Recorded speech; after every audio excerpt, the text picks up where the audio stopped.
Everybody knows online business has become a dominant growing force. Sales through e-commerce are constantly on the rise.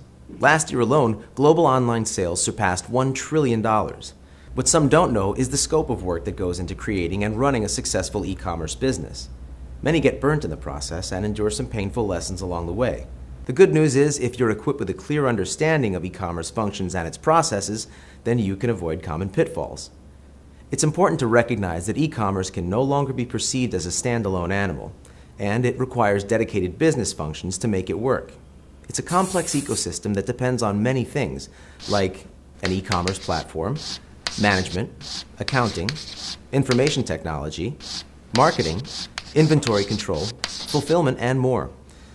Most of the time, we can't manage all those functions internally, so we rely on outside vendors to do some of the work. And that's where it gets tricky. Picking a service provider is much more than selecting just a service. It's choosing a long-term partner. There are significant barriers to replacing an e-commerce partner once the business is up and running, so it's important to conduct a comprehensive or complete selection process before you enter into an agreement. A long-term approach is essential. Don't think of it in terms of a project. Think of it as an ongoing e-commerce program, a program that accompanies your business operations through continuous improvements and reinforcements. I'm now going to walk you through some basic steps to help you find the best partner. The best partner isn't necessarily the perfect provider out there, but the one that fits the best with the unique requirements and priorities of your business. First, begin with an inward look at your company. Then, make an outward evaluation and perform an analysis of potential partners. And then finally, review the results with a strategic selection based upon well-defined criteria. For the internal assessment, assemble a team with representatives from all departments relevant to the program. You need to create a strong cooperative team that is able to meet many times throughout the decision-making process. Now, ask your team these questions. What are our capabilities and strengths? What are our core competencies? And based on the answers, evaluate what parts you should maintain internally. And then ask yourself, where do we need to add expertise? When you outsource the work that's not within your core competencies, then your company can focus on the important internal tasks and on what it does best.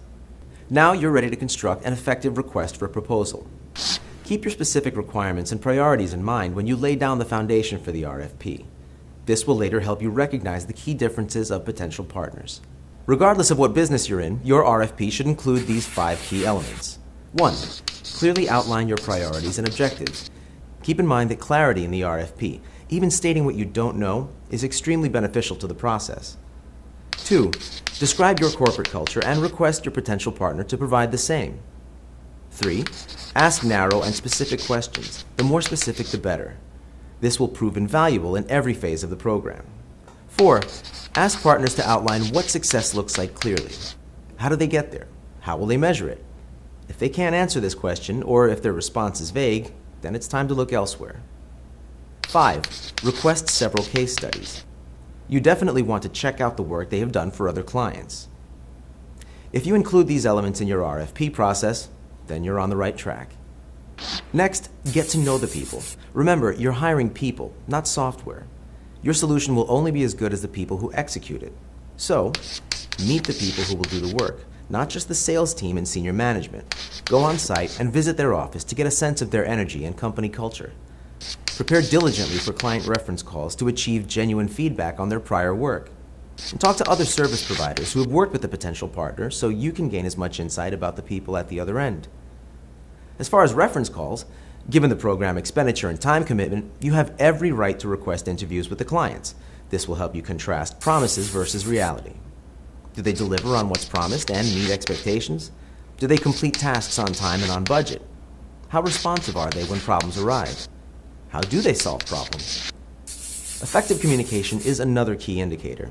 Do they demonstrate strong knowledge and industry best practices? Do they seem to grasp the unique requirements of your business? Do they bring new business-driving ideas to the table?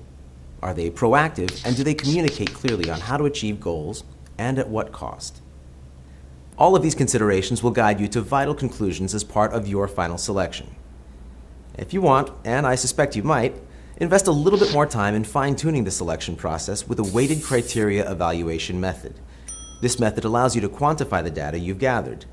The evaluation is based upon simple calculations that factor in price versus quality. And it also provides an overview of all your alternatives. To learn more on how to perform your own weighted criteria evaluation and to find more information on the overall selection process, you can download our white paper free of charge at ecommercepartners.com. I hope you've enjoyed this discussion on how to select an e-commerce partner. Thanks for watching.